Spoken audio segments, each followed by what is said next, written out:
Welcome back to my YouTube channel guys. At ito na naman tayo sa ating panibagong adventure. Dito tayo sa Madalag Hosidalman. Ito ay karatig bayan ng Sindangan. Bahagi pa rin ito ng Zamboanga del Norte. At ito, sisid na tayo para sa ating first fish of the day. Medyo natagalan tayo sa pag-upload ng mga panibagong videos. Bunga nang nagloko yung camera natin. At ito, sinubukan na naman natin gamitin. Medyo okay na ng konti. Medyo malabo ang spot. Kaya ito, pagpasensyahan nyo na. Maganda naman ang spot dito. Medyo okay pa ang mga corals. At ito, nag-set up tayo ng ambush. Ay mga samaral tayong nakikita dito.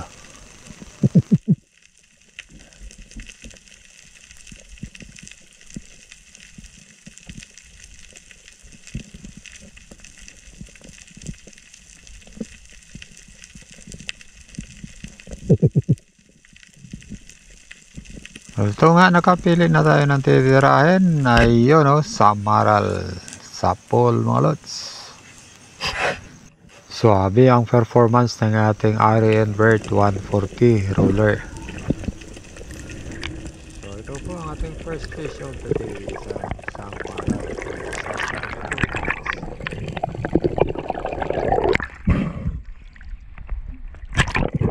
Kaya hagtsagaan natin ang isdang ito dito kasi mabinta ito at medyo mahal.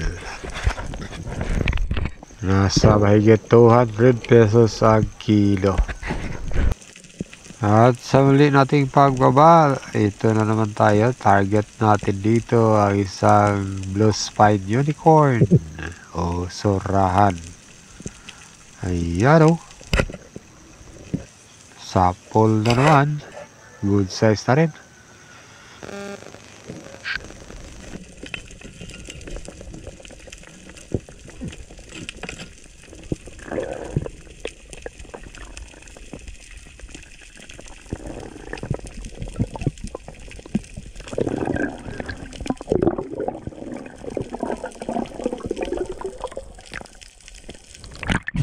Nami-miss ko tuloy ang mga isdang to doon sa Scarborough Shoal. Ang lalaki.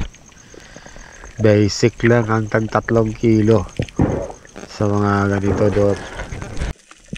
Sa drop na ito, isa na namang samaral ang target natin. Ayun o, sapol na naman.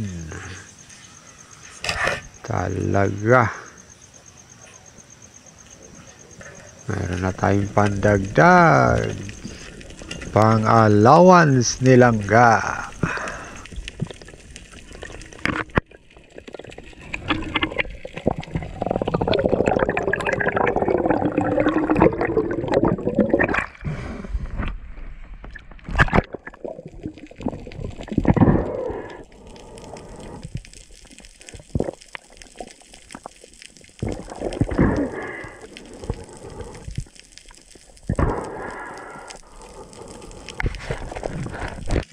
At sa drop na ito, isang unicorn fish ang target natin.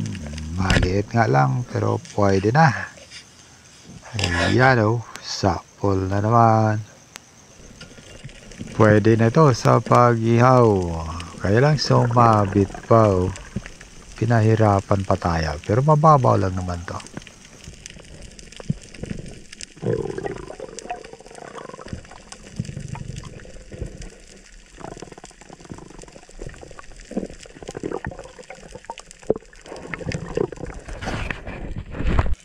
Sa drop na ito, isang emperor ang ating target.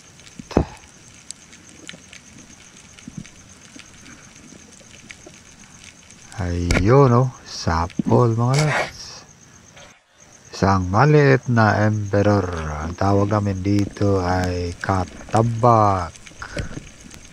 Ayun, paikot-ikot pa.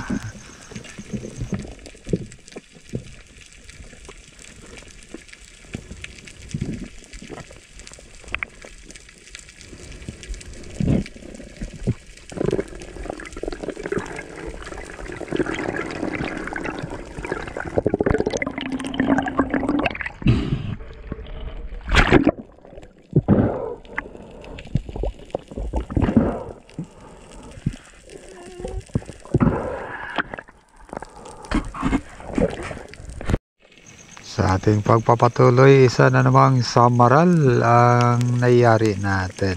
Ito, iwas muna tayo sa malaking coral. Sa iyan, sapol na naman. Hanggat maaari, iniiwasan natin na makatama ng corals dahil malakas yung pana natin. Talagang masisira ang shop natin sa kalaunan.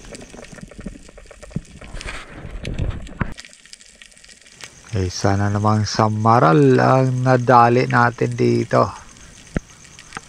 Ayun, sapul. Napaka-smooth talaga ng invert. Wala pang masyadong recoil. At kahit medyo maliliit yung mga targets natin, napaka-accurate pa rin ang setup natin.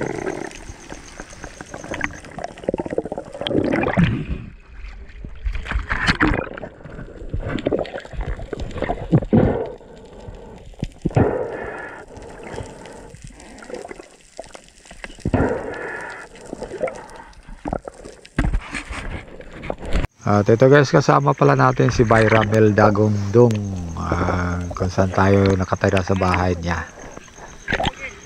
Isa siyang magaling na espero dito sa Sindangan. At ito, samaral na naman ang target natin, mga lods. Ang dami kasi dito At ito, iniiwasan natin na naman ang corals, pero talagang medyo minalas tayo. Ayun, tumama sa corals, mga lods. Pasensya na po. Daplis pa naman ang tawa. Muntik pang makawala. At ito, nabunot naman natin kagad. Minor damage lang, hindi maiwasan. So, yan tinatawag natin collateral damage sa spearfishing.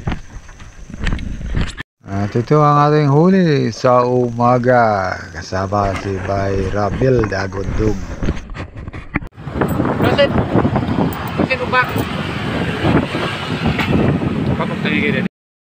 Ito, afternoon dive na naman kami. Hindi muna kami uwi. Dito na lang kami muna matulog sa Usidalman, Barangay Madalag.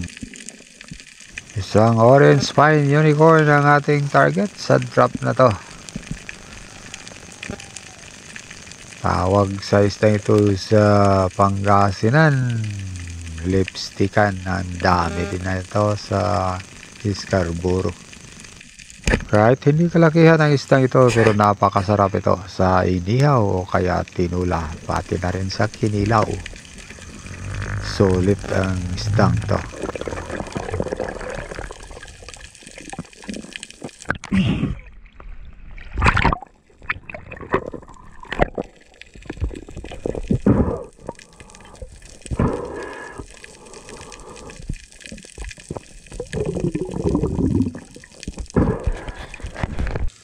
At ito, muli na naman tayong nakakita ng isang samaral. Ito na lang inaantay natin na makalapit sa atin. Ayun, sapul na naman, mga lods. Kaninang umaga, naka 9 kilos gabi. Corridas, karamihan doon sa maral. So, sa maral na rin ang presyuhan sa lahat ng isda namin kanina.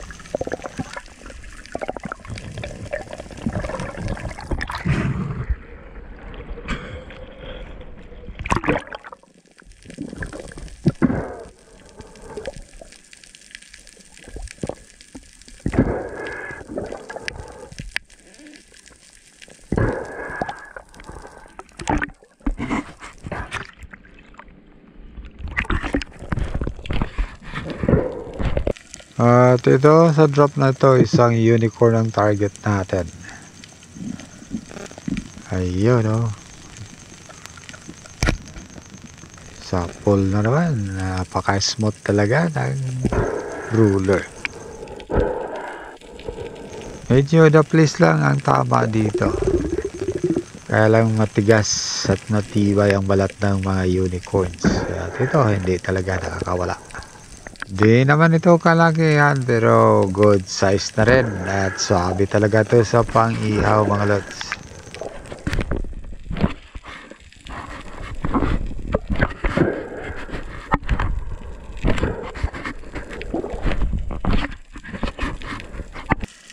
Ito isang batfish ang ating target or spade fish.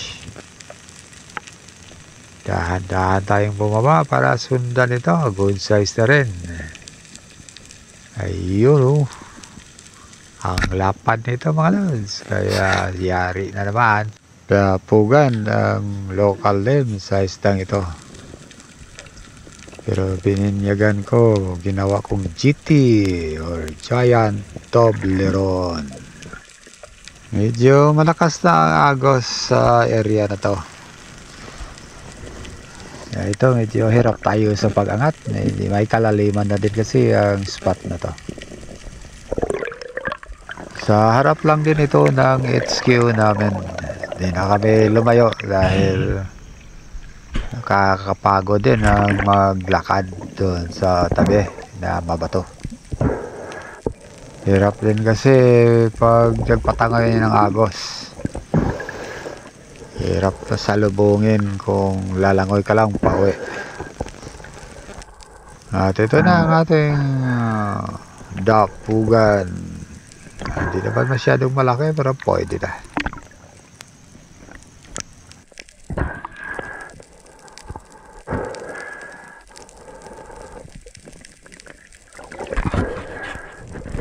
So ito medyo makulimlim na. Pero okay pa naman sana, kaya lang malakas ang agos. Kaya ito, tumabi na tayo. At ito, huli namin ni Bro GR. Sumunod kasi siya, kaya hindi na kamay upuwi.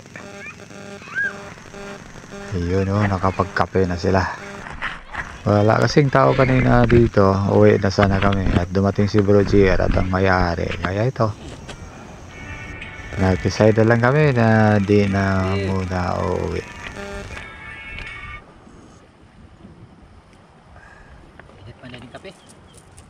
Dagat na ba? Lamin tag na italiw sa yare ba? Katin buhit kayo mga lods oh. Mamainit. Buhi mga lods. Oh, hey, beko, kamote. Pula kayo mga lods para silangga. Oh. Budbod. Napay manok tinibuok. Puso. Ay, sis. Kalma. Kapatong. Ayong goy. Ha? Ayong goy, tra. Karon pa manisin sante.